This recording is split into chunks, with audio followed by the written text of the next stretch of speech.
secured a U.S. Air Force contract worth up to $6.9 billion to produce small diameter bombs, SDBs.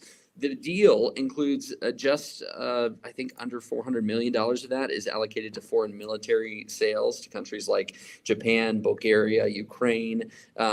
Production is going to take place in the heart of the U.S., St. Louis, Missouri, with completion expected by December 2035, so 11 years from now. The SDB, also known as the GBU-39, is a precision-guided bomb designed for high accuracy and minimal collateral damage. Each bomb can glide over 60 nautical miles thanks to the wings that it can deploy, and then penetrate over 3 feet of reinforced concrete. That's cool. That's awesome.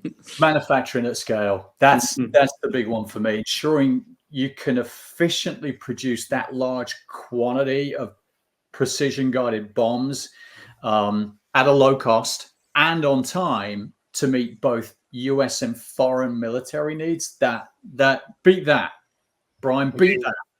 You're talking about SDBs here.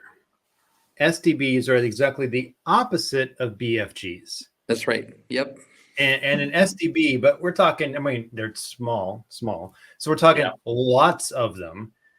And this contract's interesting because it had a guaranteed minimum and a $6.9 billion maximum, but we're not really exactly sure how many are being made.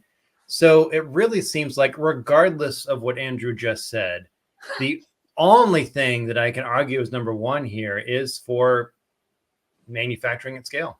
Well, hey, there you go. Right. It makes sense. It does. To add a little bit, it's got to be manufacturing at scale that is low cost, that is accurate, that is precise. Okay, that's exactly where I was going to go. So, okay, you got in before me. I agree with that. So the solution has to ensure Boeing can meet those production targets. You're right. Maintain your cost efficiency, maintain your quality all the way. How do you do that? For me, get your supply chain, because they're going to have a heavy supply chain on this, supply chain production framework, end-to-end integration.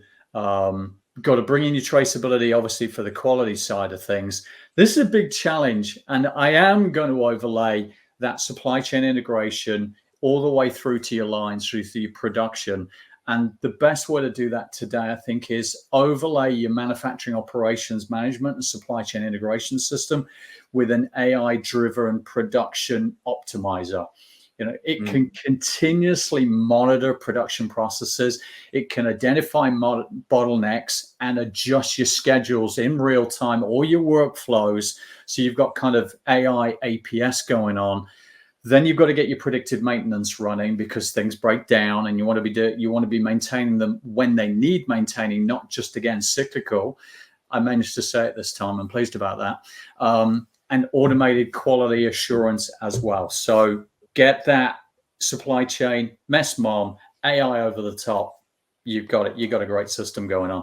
It looks like. I think we got a comment here that you've answered somewhat, which is, what are the challenges you see in large scale manufacturing in this context? I want to add, before I let you dive in even more, I want to add, I think one of the most interesting ones is you've got to manufacture a lot, but you don't know exactly how many. And that really plays into what's happening, because you've got to predict how many to make in order to do the right purchases, the right cost savings, the right everything you need to do, but not make too many, not have waste. And I think that's honestly probably a kind of area where some of the AI modeling can also come in. But let's let Andrew dive in on what these challenges are. Manufacturing at scale is honestly such a huge macro issue around the world, because we've been spending millions and millions and billions, if you will, on design and engineering.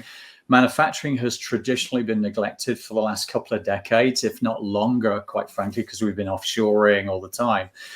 Less so in defense, admittedly. So manufacturing at scale, it's that supply chain integration, because you're not building it all in-house. You're not vertically integrated. You're using a supply chain.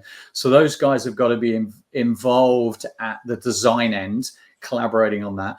Then you've got to simulate the whole production and making sure your suppliers are involved in that process. Then you've got to have your MRP systems working with your supply chain in your warehouse. But then ultimately, once it's hitting that shop floor, that agility for inevitable problems in the supply chain so that you can adjust your lines, adjust your plants on a global basis, never mind just domestically that can be going on. Manufacturing at scale is consistently the biggest challenge we find for startups and the large kind of blue chip firms that are out there. It's that readiness for volume, is getting it all digitized. I mean, we were in a great conversation with a customer yesterday. They want lights out. They want a lights out factory. They want to dehumanize, bring robots in, have AI running all the time so they can just produce. So I think it's just such a big area. I mean, I can go on for a long time in this one, Parandeep. Manufacturing at scale is consistent.